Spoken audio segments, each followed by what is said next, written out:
वो डकैती करता था, आदमी सबको पकड़ के उसका लूटता था, हरण करता था। अब एक बार ऐसा मौका हुआ कि उस रास्ते से एक ऋतिक दादा गुजर रहे थे। अब ऋतिक दादा को वो पकड़ लिया और उस रास्ते से कोई जाएगा तो उस छोड़ता नहीं, बोला कुछ ना कुछ इससे हासिल करना ही है। तो ऋतिक दादा बोले मेरे पास तो कुछ नहीं है, खाली गुरु का मंत्र है, इसको हम दे देते हैं तो तुम्हारा मंगल ही मंगल हो जाएगा। तो डकैत सोचा कुछ नहीं मिल रहा तो मंत्र ही शायद एक तो ले लेते हैं। उसने उस ऋतिक दादा के चंगुल में पड़ गए और दीक्षा भी हो गई उसका। अब डकैत का दीक्षा, डकैत को एक ठाकुर जी का फोटो दिया गया। ऋतिक दादा ने बोला इस फोटो को रखो, इसको पूजा पाठ करना, विधि जो सब कुछ समझाया, लेकिन वो तो विधि करने वाला भी नहीं था, कुछ नहीं था। फोटो उसको बहुत पसंद आया। एक गाज का जो कटोरा था उसमें उसको रख दिया, एक गाज का जो छेद था उसमें रख दिया ठाकुर जी का फोटो। और वहां जब भी डकैती करने जाता था एक धूप कट्टी या अगरबत्ती लगा लेता था, वो अगरबत्ती जला के ठाकुर जी को प्रणाम करके डकैती करने निकलता था। और डकैत का ठाकुर जी बन गए, वो हमारा ठाकुर जी डकैत का ठाकुर जी बन गए। अब हुआ क्या, वो तो डकैती करता ही जाता था, उसका ऐसा भावना का कोई परिवर्तन भी नहीं हुआ। तो वहां एक फॉरेस्ट रेंजर तब्दीली से वहां पहुंच गए। अब पहुंच जब गए तो सुने कि इस क्षेत्र का सबसे भयंकर प्राण है वो आदमी, और उसको कान में ये भी आया कि वो दीक्षा भी लिया है। और एक गाज का एक वहां छेद है, वहां ठाकुर जी को फोटो रखता है, वहां अगरबत्ती जला के वो डकैती करने निकलता है। इतना भी उसको खबर आया, खबरी जो था सब खबर जब दे दिया तो वो डकैत के घर में ही पहुंच गया रेंजर, और जाके पूछा कि तुम सुने हैं दीक्षा लिए हो, ठाकुर जी का ऐसा फोटो भी वहां रखते हो और ऐसे करके डकैती करते हो, ठीक है करो, इसमें कोई बात नहीं है, लेकिन हमको लगता है कि ठाकुर जी को ऐसे गाज के छेद में रखना ठीक नहीं है, इसके लिए एक तो मकान बनाना जरूरी है। बोला ठीक है हम बना देंगे, कौन सी बड़ी बात है, लेकिन कहाँ बनाएं? बोले हम फॉरेस्टर हैं, हम तुमको एक तो जमीन अलॉट कर रहे हैं, ये मेरे पावर में है, थोड़ा सा जमीन तुमको दे रहे हैं, तुम उसमें एक ठाकुर घर बना लो और वहां ठाकुर जी को रख के पूजा पाठ करके फिर तुम अपना काम में निकलो।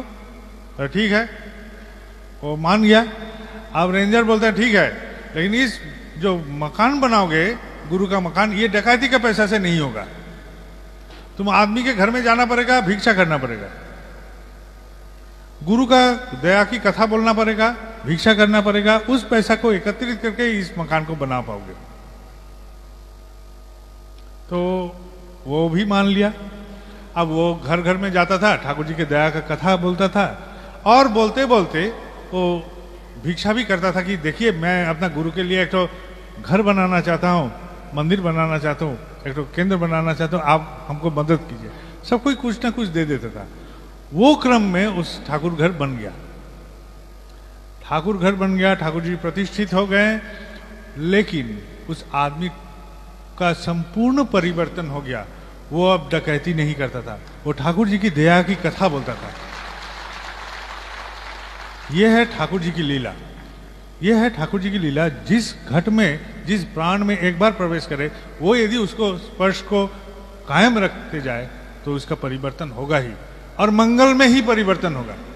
वो आचार्य देव के पास आता था, वो आदमी बाद में भी आता था, नाट मंडप के बाहर से बहुत चिल्ला चिल्ला के बोलता था, अपनी कथा बोलता था, और आचार्य देव बोलता है इधर आके बोलो, सामने में आके बोलो। वो बोलता है इस जन्म में हम बाहर से ही बोलते हैं, अगले जन्म में हम वहां बैठेंगे, इस जन्म में बहुत ऐसा कार्यक्रम किए हैं कि वहां जाने की शक्ति नहीं है।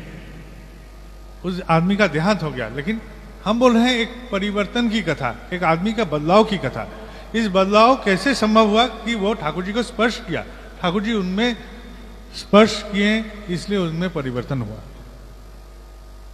दया की कथा ऐसे बोला जा सकता है, सैकड़ों दया की कथा, सैकड़ों दया की कहानी बोला जा सकता है।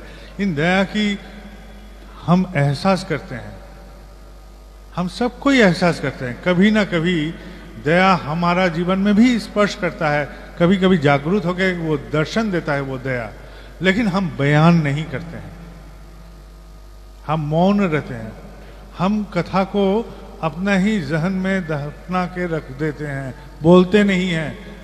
क्यों नहीं बोलते हैं? क्योंकि हम शर्म महसूस करते हैं कि हम किसी का दया के आभारी हैं। ईश्वर से